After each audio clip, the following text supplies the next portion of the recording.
tropical storm warning, with the exception of say Vernon and Rapides parishes. Avoyelles Parish, as you can see there, was added to the tropical storm watch with this latest advisory for the possibility of seeing tropical storm force winds up that way. We also still have, this is actually a storm surge warning, not a storm surge watch, so ignore the watch there at the top. This is a storm surge warning. I'll have to correct that. That is now in effect for coastal portions of Jefferson County, as well as Cameron Parish, Vermilion Parish, lower parts of St. Martin and St. Mary parishes as well. This is for the possibility of seeing more than 3 feet of surge, and some areas are going to see significantly more than 3 feet of surge as the storm makes landfall. This is the wind threat that I was talking about, and this is going to kind of give you an idea of where the highest winds are expected to occur. The area is highlighted in red there, right along the coastline. That is where we're most likely to see our hurricane force winds. So coastal parts of Cameron Parish, coastal portions of Vermilion, coastal portions of Iberia, St. Mary. This is based on the current forecast track and an intensity of 100 miles per hour. Should the storm be stronger, then these hurricane force winds would extend further inland. You can see the much larger swath, though, of strong tropical storm force winds that are expected to move across the region that extends all the way as far west as parts of Jefferson County, Orange County, in southeast Texas. That's why we have those tropical storm warnings up. And pretty much just about all of southwest, central, and south central Louisiana, and these tropical storm force winds are expected to extend further east into southeast Louisiana as well. So a very large swath of potential, say, 58 to 73 mile per hour wind gusts with this system. That's certainly going to be capable of causing at least some scattered power outages across this entire region. So I'm getting a lot of questions about the potential for power outages. When we're talking about strong tropical storm force winds, you know, they're not the devastating kind that are going to destroy houses, but they are certainly strong enough to knock tree branches onto power lines as the storm makes landfall and begins to move inland. Let me come back to me here, because I know you missed my beautiful face. We're looking now. We're going to immediately go away from me again so you can get a better look at this. This is a look at the tropical storm force wind speed probabilities. So we're looking at very high chances now of seeing tropical storm force winds across the region. Roughly an 80 to 90% chance of seeing tropical storm force winds across coastal Cameron, Vermilion, Iberia, St. Martin, and St. Mary's. So extremely likely to see those at this point. A 70 to 80% chance of seeing tropical storm force winds across southwest Louisiana and south central Louisiana away from the immediate coastline. So that's kind of the areas that were highlighted in orange that we just talked about. And then a 50 to 70% chance of seeing tropical storm force winds across coastal parts of Jefferson and Orange counties, and a 40 to 60% chance of seeing tropical storm force winds across central Louisiana, possibly as far north as Alexandria and even Avoyelles Parish. That's why Avoyelles Parish was put into that tropical storm watch with this latest advisory. It wouldn't surprise me at all if Vernon and Rapides parishes find themselves in tropical storm watches at some point tomorrow as well. Hurricane force wind speed probabilities are obviously significantly lower because the hurricane force winds are going to be much narrower, much more confined. We're probably looking at only about a 20 to 40 mile diameter hurricane force wind area, at least as it stands now. And so there's roughly about a 20 to 40% probability of seeing hurricane force winds across coastal portions of Cameron, Vermilion, Iberia, St. Martin, and St. Mary parishes. Lower overall probabilities as we get a little bit further north away from the coast, about a 5 to 10% probability of seeing hurricane force winds from Orange to Lake Charles to Lafayette. So that is a little bit of a saving grace. Everybody's worried about the winds. Certainly, the overall probabilities of seeing hurricane force winds away from the immediate coastline is actually still very low at this point, at only about 5 to 10%. All right, now let's talk about the most likely time of arrival. When can we expect these winds to actually begin? And this hasn't changed a whole lot from earlier this afternoon. We're still looking at an onset of those tropical storm force winds between about 6 a.m. and 10 a.m. Wednesday morning. So we've been calling this kind of your deadline for making any kind of preparedness activities, or if you do intend to evacuate. The only evacuation order that I'm aware of right now is actually Lower Cameron Parish. But if you do decide that you want to evacuate, this is the time you need to do it by, because this will be when conditions will be beginning to deteriorate with those bands beginning to move ashore and those tropical storm force winds moving in. If you're planning on just hunkering down, this is the time that you'll need to be hunkering down by about 8 a.m. Wednesday morning. Coming back out here, if you've watched any of our briefings so far, this hasn't changed a whole lot. This is kind of discussing our forecast philosophy on why the storm is going to move the way it is. I know this is going to sound a little bit like a broken record for those of you who have been following me, but here's the tropical storm right now. We've got two main features that are kind of steering the storm. We've got a high pressure area over the eastern Gulf of Mexico, and we have clockwise winds that spin around areas of high pressure. That's what's kind of causing the storm to be moving to the northwest right now. Eventually, it's going to wrap around the kind of the periphery of that, and that's what's going to cause a more northward turn. And then it's going to essentially run into, this is a stationary cold front that's kind of sitting right off the coastline here. That's the cold front that's brought us to pretty nice conditions the last few days, but it's been sitting there just off the coast. And the winds within that are actually moving kind of easterly to northeasterly. As it begins to interact with that, that's going to cause it to turn more in a northeasterly direction, and that's where we're going to see an acceleration and a landfall as it moves off to the northeast. In addition to steering the storm, it's also going to produce some wind shear over the storm, such that the storm is expected to continue to intensify, but as it begins to encounter that the winds associated with that frontal boundary, that's going to start to kind of tear it apart. So there is a possibility that as the storm approaches the coastline, it may begin to weaken or at least stop strengthening at that point. That's not a foregone conclusion, but at least that's the current thinking, that as the storm gets close to the coast, it'll start to feel that wind shear effect, and it'll start getting torn apart a little bit and might be slightly weaker or at least stop strengthening as it's making landfall. And that does make a difference in terms of overall impacts, because a storm that is strengthening, it has that momentum, it tends to result in stronger overall impacts or more significant overall impacts, whereas a storm that is not intensifying or perhaps beginning to weaken can oftentimes have significantly less impact. So that does make a big difference when it comes to actual storm impacts at the time of landfall. Overall, the conditions in the Gulf of Mexico, though, remain very favorable. We're still looking at sea surface temperatures in the upper 70s across most of the western Gulf, anywhere between 86 to 88 degrees. So that has been and continues to be favorable for tropical development.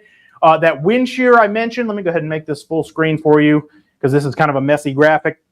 The areas highlighted in red there, that's the areas of high wind shear that I was talking about associated with that cold front. As the storm begins to work its way into that area of higher wind shear, it may begin to encounter a little bit more of a hostile environment. But conditions right now across the western Gulf of Mexico are in a very low shear environment, so conditions remain favorable for additional intensification. The only limiting factor on it right now is that dry air that it's pulling in from Mexico, that it's kind of ingesting, if you will, into the center of circulation. So once that kind of stops and we get a little bit more moisture kind of wrapping around it, we expect that intensification to continue once again. So let's talk a little bit more about impacts across the region. You've seen this graphic already, no doubt, if you've been watching our earlier briefings. We are looking at a flash flood threat beginning as early as tomorrow afternoon into tomorrow evening. We're looking at about a 15% chance of seeing flash flooding, roughly from right around Beaumont to Lake Charles to Lafayette, New Iberia, pretty much right along the I-10 corridor and south of there. We're going to be looking at the potential for some flash flooding as those outer rain bands begin to work into the region. By Wednesday, we're looking at the actual landfall of the storm and the bulk of the overall rainfall. You can see the higher overall risk extending pretty much across all of southwest Louisiana, south central Louisiana, southeast Louisiana, and even into southern Mississippi. That moderate risk is a 40% chance of seeing flash flooding within 25 miles of a location. For parts of southeast Texas, you're going to be on the west side of the storm right now, and you're going to be a little bit further away from the center of circulation. So that should result in some overall lower rainfall totals than is going to be seen across parts of Louisiana. So your overall risk is less for the potential for flash flooding. We do have a flood watch in effect across the region that is most likely to experience said flooding, as we just talked about. So that's pretty much all Louisiana parishes across southwest and south central Louisiana, as well as central Louisiana.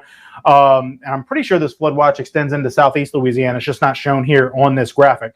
But there is a flood watch in effect for the potential for flash flooding. This is a look at the forecast rainfall totals, the latest iteration thereof, and we're looking at anywhere between about 6 to 8 inches of rainfall expected along the immediate coastline, and a large swath of 4 to 6 inches expected as we begin to work our way inward. Now notice the sharp gradient between say Louisiana and the Texas line. We go from essentially a 4 to 6 inch line right here, and then a very narrow swath where we go effectively down to less than an inch in several locations as you get back into southeast Texas. That's often the case on the west side of tropical systems. There's very heavy rainfall just on the immediate western side, kind of in the western eye wall. But as you get away from that eye wall, there's significantly less rainfall. So even the overall risk for flash flooding is much lower across southeast Texas than it will be across parts of Louisiana.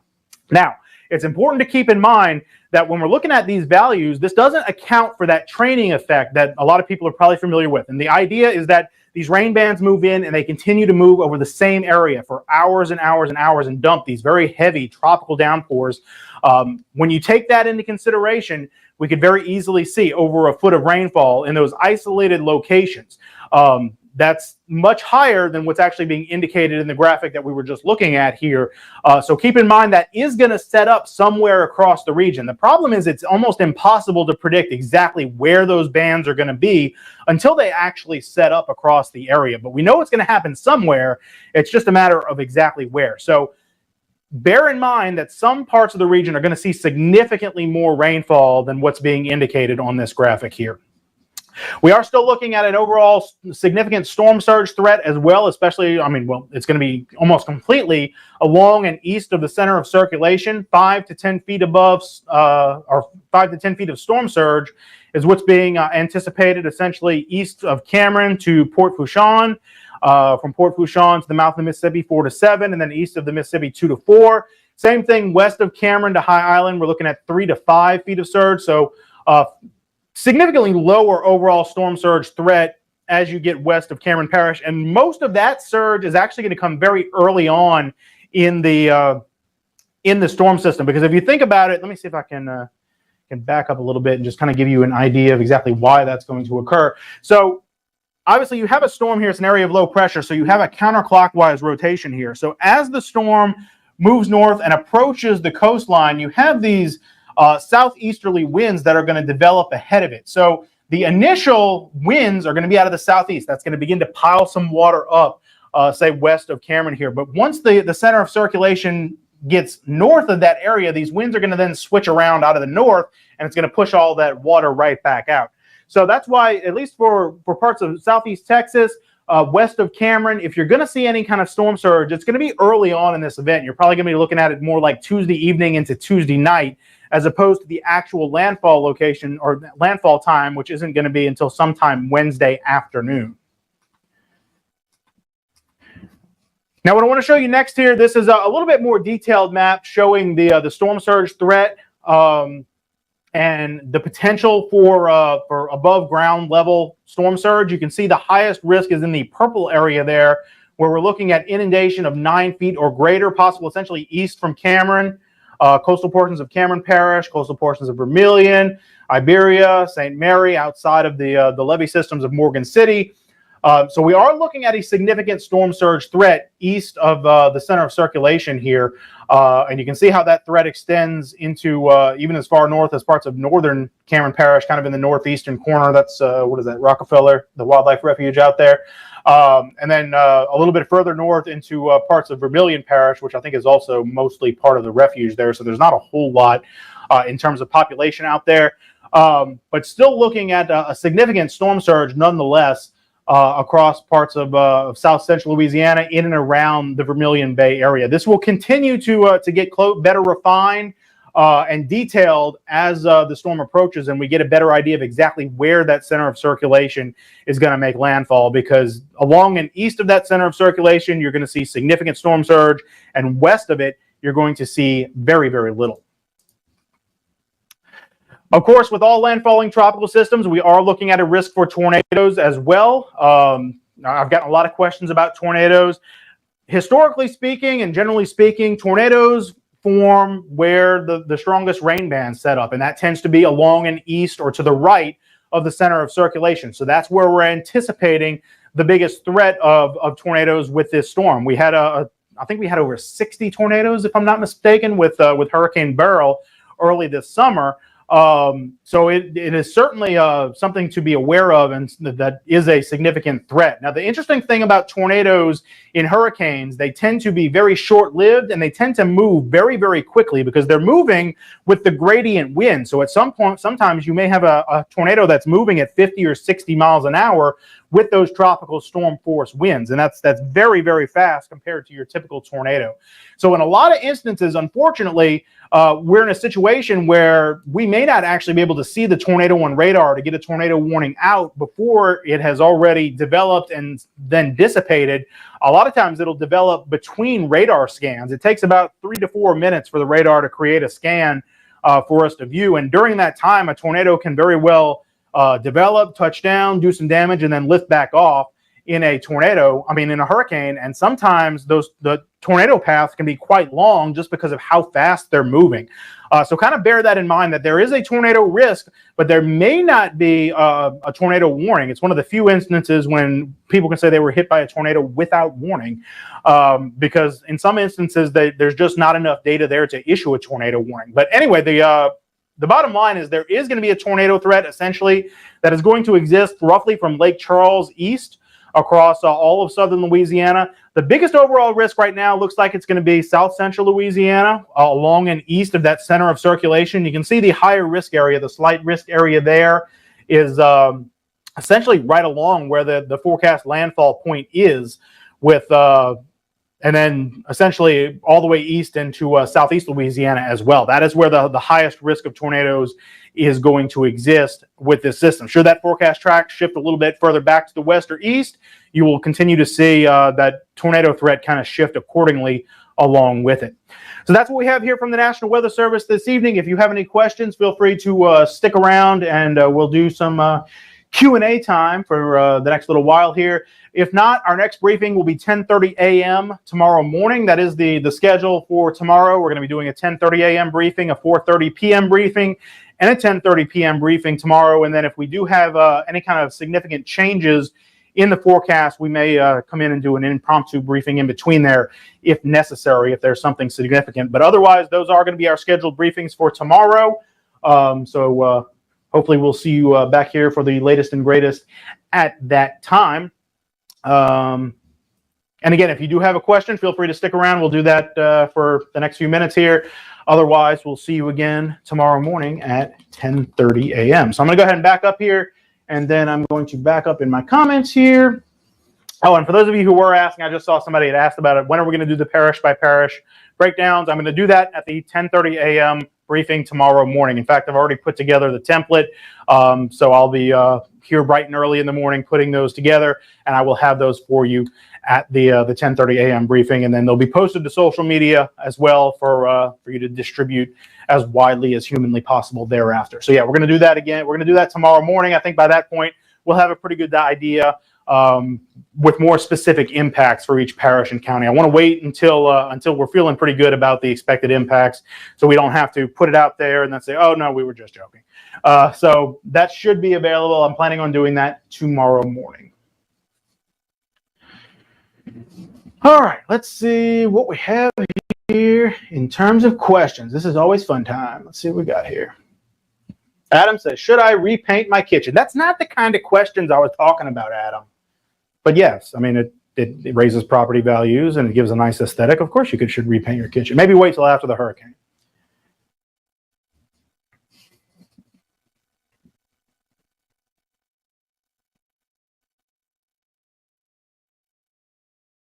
Courtney asks, what EF risk is expected? Example, most tornadoes are EF1s or greater.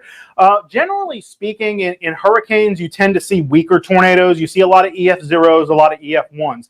Now, in Beryl, we actually had, I think we had a strong EF2, if not an EF3. So it's not completely out of the realm of possibility to get, an EF2 or EF3 tornado, but the vast majority of tornadoes in hurricanes are pretty weak. They're EF0s or EF1s.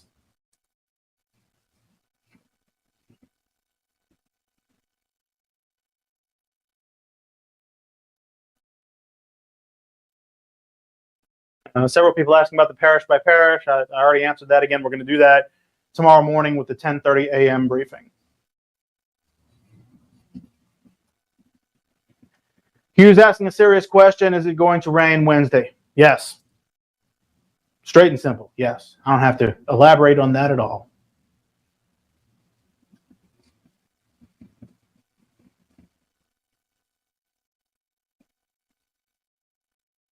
Kelly's asking, what is the likelihood of the storm shifting back towards Lake Charles?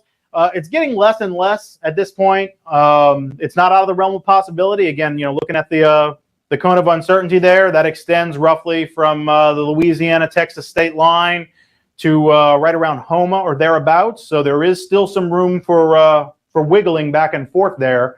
I don't expect dramatic shifts, but we could see a shift a few miles back towards southwest Louisiana. I'm not saying that there's going to be a direct, where the eye is going to go right over Lake Charles necessarily, but any shift back to the west would be bad news for Lake Charles, better news for parts of south central Louisiana, and vice versa. If this stays where it is, this would be somewhat better news for Lake Charles and not so great news for those of you in and around Vermilion Bay. Nick says, my question, seems like stronger models have the storm moving straight north with weaker turning east. That's not odd. It's not odd necessarily because the intensity of a storm actually has a lot to do with how the steering currents that are around it interact with it. A stronger storm tends to be taller. It's more vertically stacked. So there's actually more surface area, for lack of a better term, for those steering currents to push against. A weaker storm tends to be shorter, more compact. There's less overall surface area, so there's less to push against.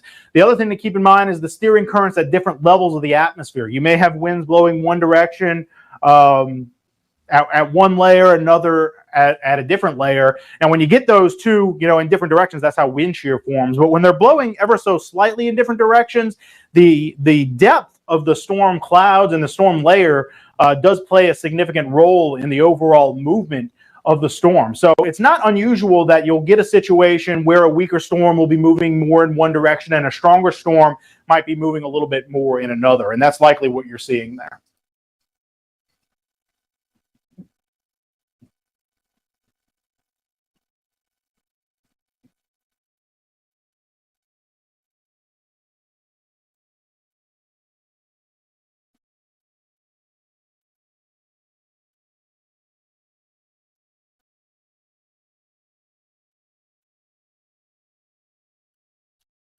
Chantel says, we're in a mobile home in Franklin and St. Mary. Your thoughts on how bad it may be for us having to ride it out in a mobile home? The St. Mary Parish area is going to be looking at very strong tropical storm force winds, if not hurricane force winds. So you may want to consider seeking a more substantial shelter to ride out the storm. There are, again, no evacuation orders in place other than for Lower Cameron Parish that I'm aware of.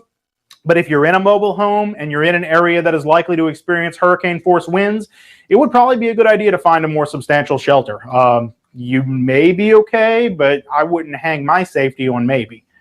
I can't tell you what to do, but I wouldn't hang my personal safety or the safety of my family on a maybe.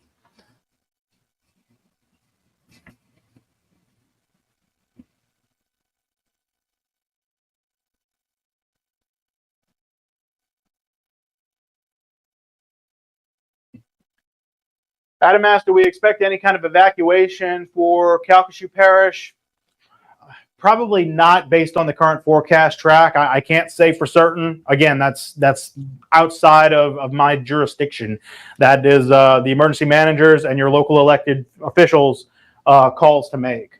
So you'd have to ask them at what point they would consider doing that.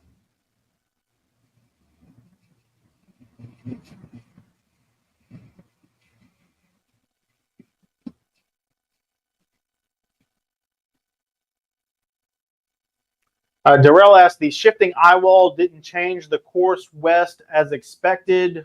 Why? I'm not sure that we were forecasting a shift in the eye wall. We did have an initial change or redevelopment of the circulation center earlier this morning. And that did initially result in a slight westward track shift. But since that time, the center of circulation has been much better defined, and most of our computer models are in pretty good agreement on the current forecast track that you see there. And so with that in mind, there was no reason to look at a significant forecast track shift back to the west.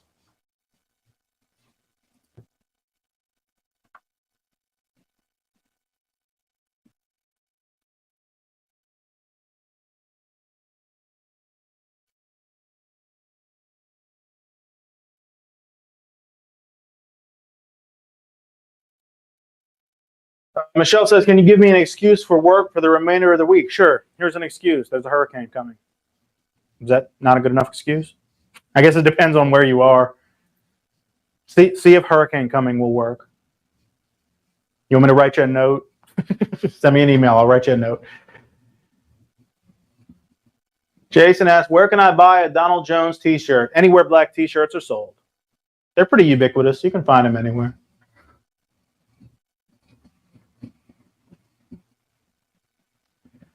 Chandra said, can you show the graphic for the updates tomorrow? I guess you're talking about the schedule for the briefings tomorrow. Sure, I can put that back up there for just a second here. There it is. I'll make that full screen for you. So again, we're going to do one 10:30 a.m. tomorrow, 4:30 p.m., and 10:30 p.m. tomorrow.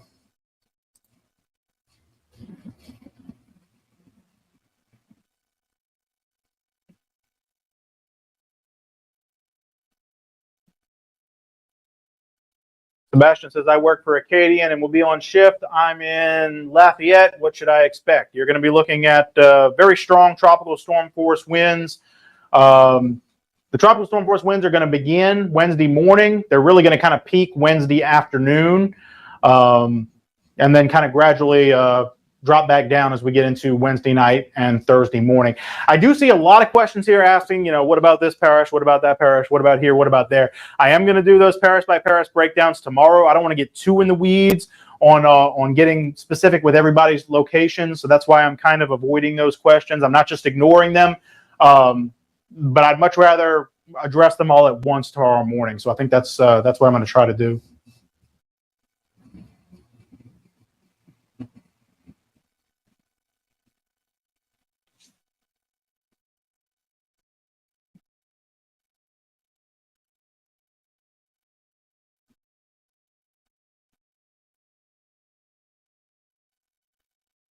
Mike says, look like the models moved more east on the 0Z run. If this continues for the 4 a.m. update, do you think the National Hurricane Center moves the cone east?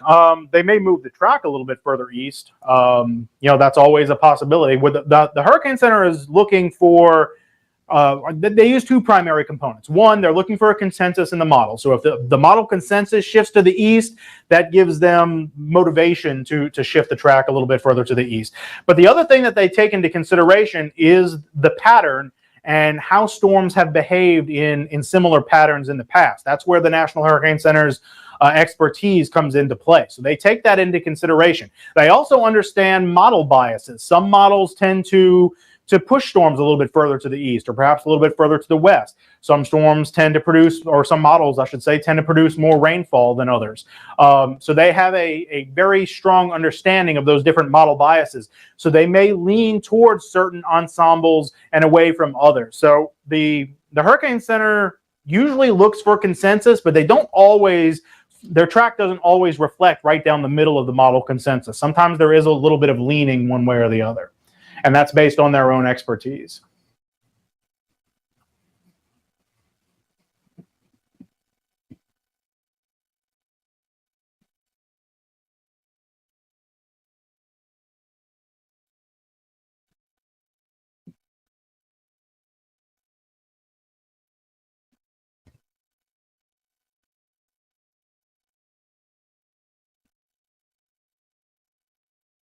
Alicia says, what color shirt will you wear tomorrow? I'll give you 3 guesses.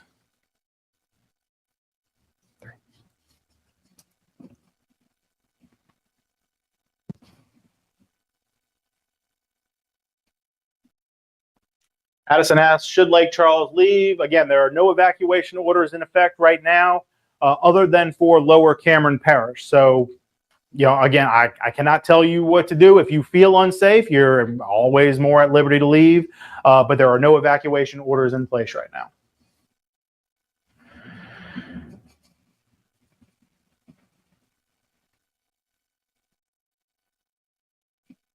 Carissa Lynn says there is a possibility it could shift to the east as far as New Orleans.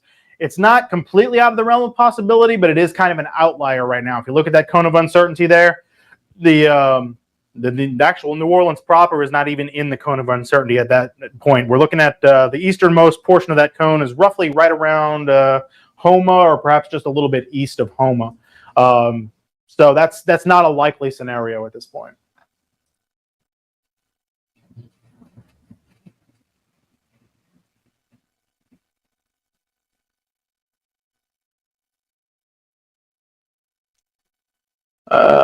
Summer wants to know when we would expect rain bands to arrive in the Grand Lake Charles area. We're going to see rain bands, the outer rain bands, beginning to move into the area probably tomorrow afternoon or tomorrow evening at the latest. So we're going to see those outer rain bands. They're going to be well ahead of the actual landfall. The landfall is not expected until Wednesday afternoon, but we'll start to see some of those outer rain bands move into the area probably tomorrow afternoon or tomorrow evening.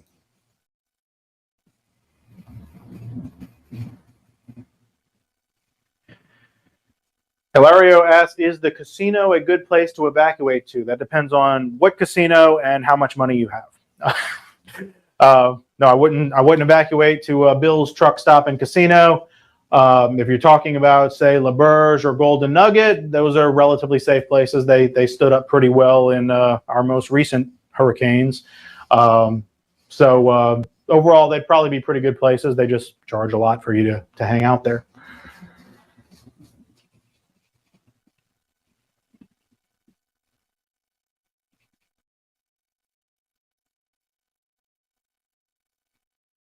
Brady asks, what time is the next update from the Hurricane Center? There will be an intermediate advisory at 1 a.m. The next full advisory from the Hurricane Center will be at 4 a.m. We're not going to do a briefing for that one because that's the witching hour of night. And hopefully we're all sleeping at that point. But the next full update will be at 4 a.m. And there is an intermediate advisory, which is essentially just an update to the intensity and the position of the storm that comes out at 1 a.m.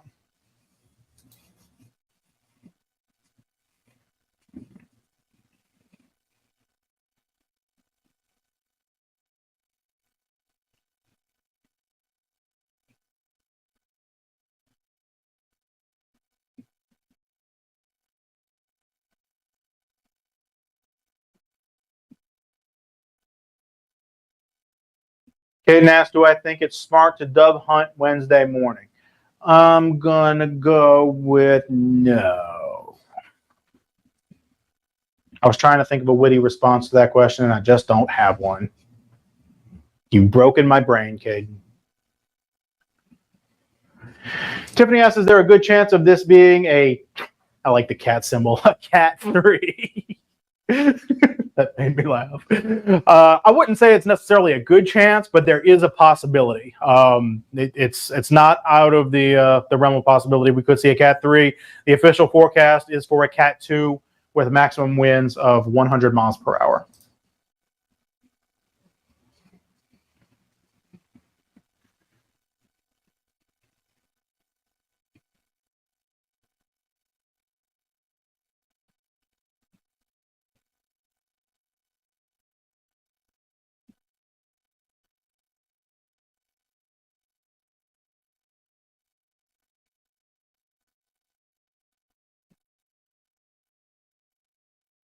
John asked, this is a serious question and for fun. Where do you, me, think landfall will take place?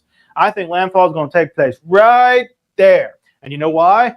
Because for one, I generally trust the National Hurricane Center. And for two, for the consistency of messaging and the fact that I don't want to confuse people, even if I did think the forecast was going to be tracked somewhere else, I'd keep that to myself.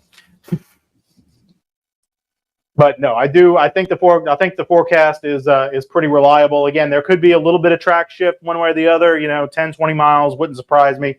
But the latest runs of computer models have been fairly consistent to within just a few dozen miles or so. So I think this is a pretty solid forecast.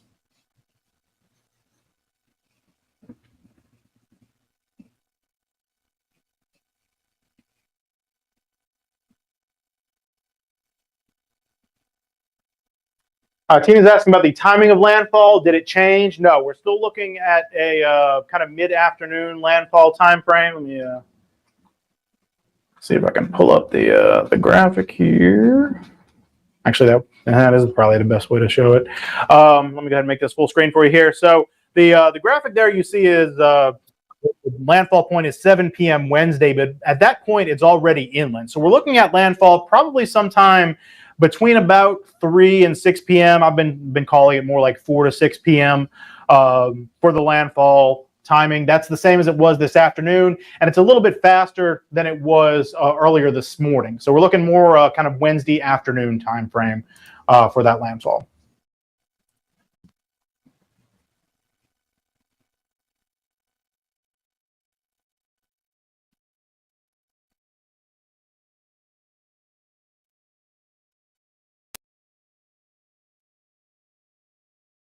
Josh says, my delivery and ability to field questions is exceptional, sir. You hear that? He called me sir. That makes me feel like I'm important or something. No, but thank you, Josh. I appreciate that.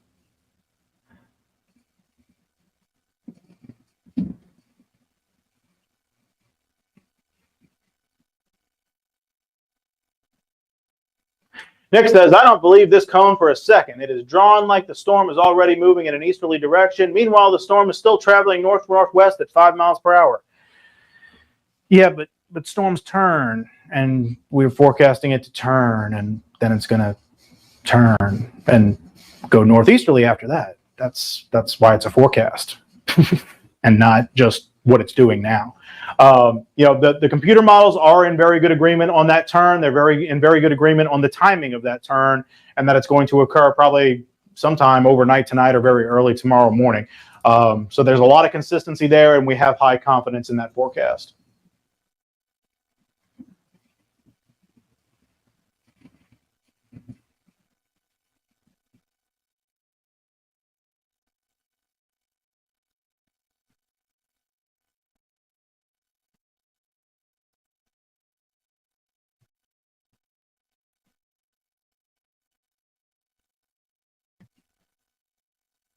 Sebastian asks, how long do you expect this to last once it hits? That depends what you're talking about. If you're talking about the hurricane force winds, those are only going to last probably a couple of hours, maybe even less than that. The tropical storm force winds are going to last a good bit longer. We're going to be looking at the winds beginning Wednesday morning and probably not coming to an end until sometime late Wednesday night, perhaps even very early Thursday morning. But we're going to be looking at probably about a 12 to 14 hour period there of at least tropical storm force wind gusts.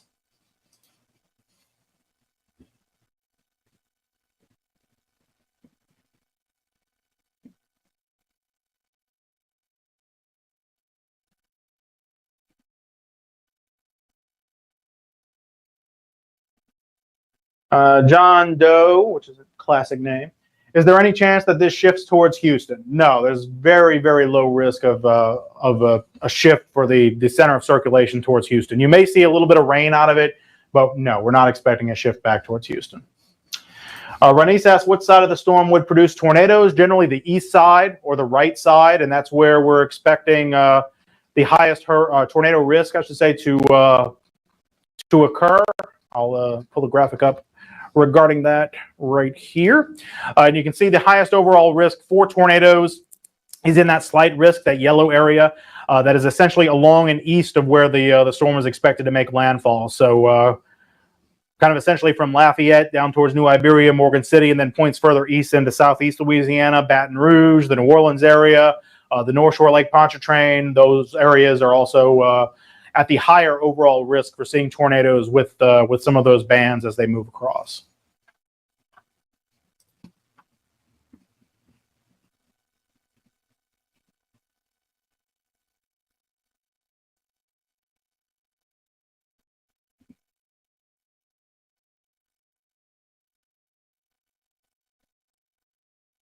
Amanda asks, is there a possibility Shreveport would end up being in the cone again? Not particularly likely at this point. Based on the current track, which again we're fairly confident on, The Shreveport area is going to be on the west side of the storm and fairly far away from whatever remnants of the center of circulation are left. So you could probably see a little bit of rainfall with it, but I don't expect much in the way of wind impacts. I don't expect much in the way of a tornado threat. I don't expect much in the way of a flooding threat. The impacts across in the Shreveport area would be very, very low, unless there was some kind of significant shift back to the west, which we're not anticipating.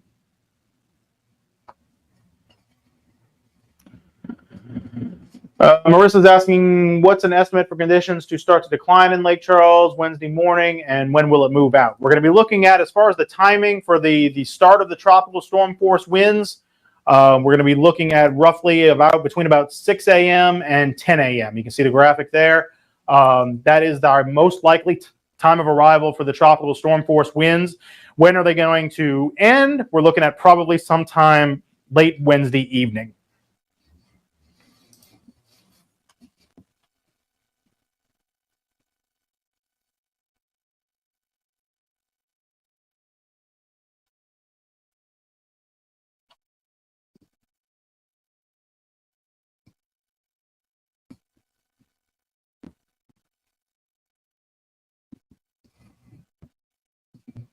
All right, trying to catch up. I'm falling behind again.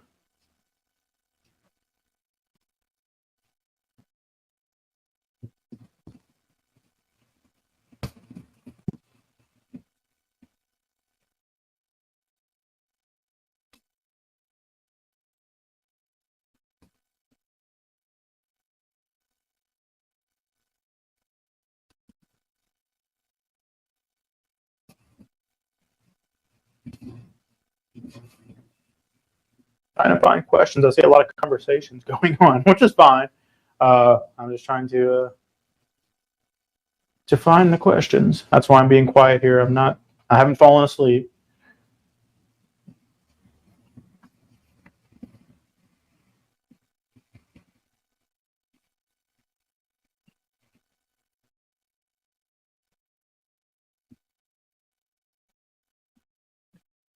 Chandra asked, Donald, what's your favorite hurricane snack? Hurricane. We had this conversation, was it last year, a couple years ago? People still bring that back to me every now and again. We got to get some hurricane.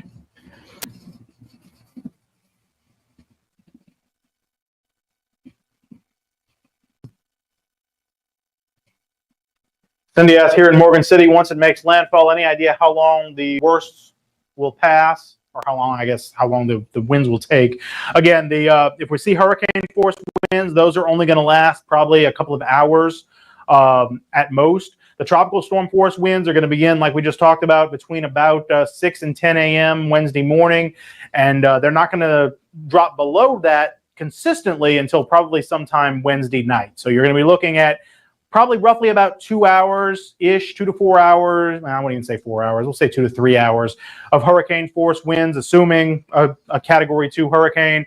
And for tropical storm force winds, you're looking at probably about 12-ish hours.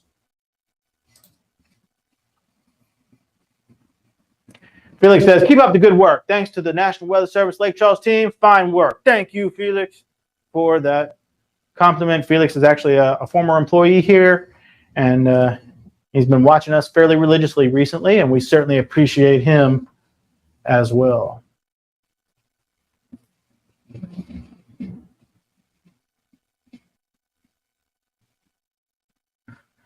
Timmy asked, where is landfall going to be? Right now, landfall is forecasted for just to the east of Pecan Island in Vermilion Parish. That's the current landfall point. Now, that could change slightly, a few miles one way or the other, but that's what we're looking at right now.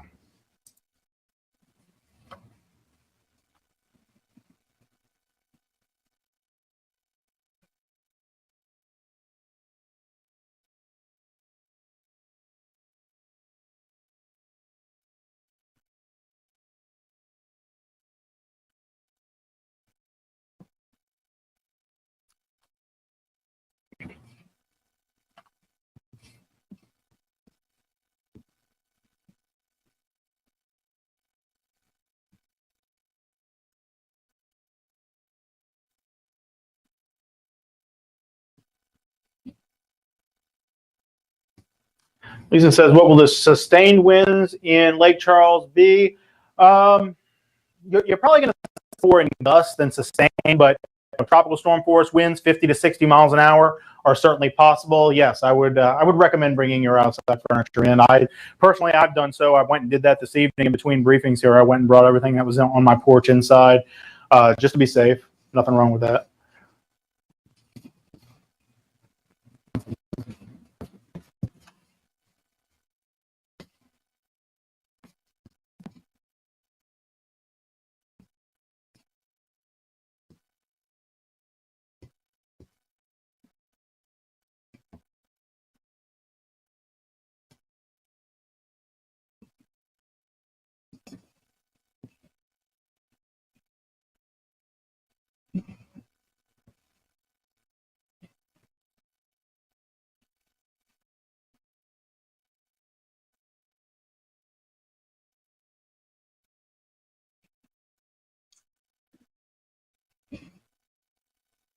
Let's see.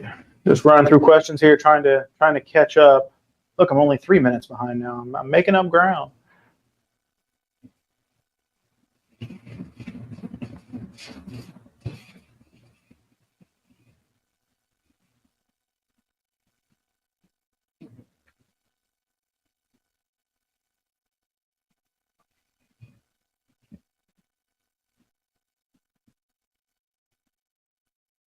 I'm trying to find questions that I haven't answered yet.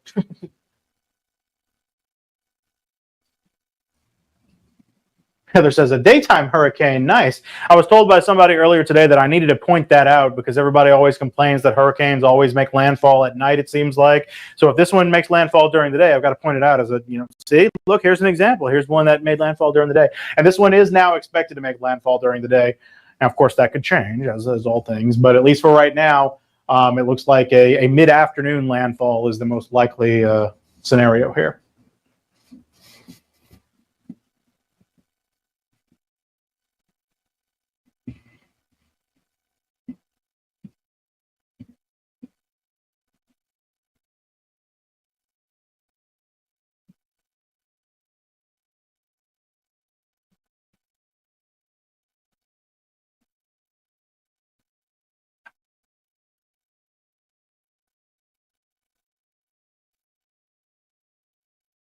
All right, looks like I've answered just about most of the questions here. I'm seeing a lot of repeats, which we could do that all night. So I'm going to kind of drop off here from that.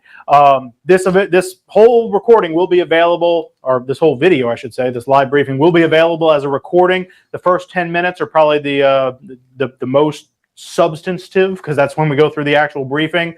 So feel free to go back if you still have a question that I didn't get to directly. Chances are I probably answered it there. If not, if you don't want to go listen to the whole thing, feel free to shoot me a direct message on Facebook. I'll be happy to answer your questions directly that way once we get off our briefing here. You can also send me an email directly. Email's on the screen there, as is our office phone number here. So you can email me at donald.jones, so it's my name with a dot in the middle, at NOAA, NOAA.gov. And I'll be happy to answer your questions that way. You can also give us a call here at our office, area code 337-477-5285. I'll be happy to answer your questions that way. We also are on X. I almost said Twitter, but it's X now. So feel free to send us a message that way. We're also on Instagram. You can send us a message that way. Again, the direct messages on Facebook. That's probably the quickest and easiest way because you're already here. So lots of ways to get in touch with us if you do still have any questions. Again, our next briefing will be tomorrow morning at 10:30 a.m. We'll have the latest and greatest from the National Hurricane Center at that time. I also do plan to have those parish-by-parish breakdowns of expected impacts with regards to Francine, which may be a little bit stronger by the time we get back to brief here in the morning again. So don't be surprised if that's the case.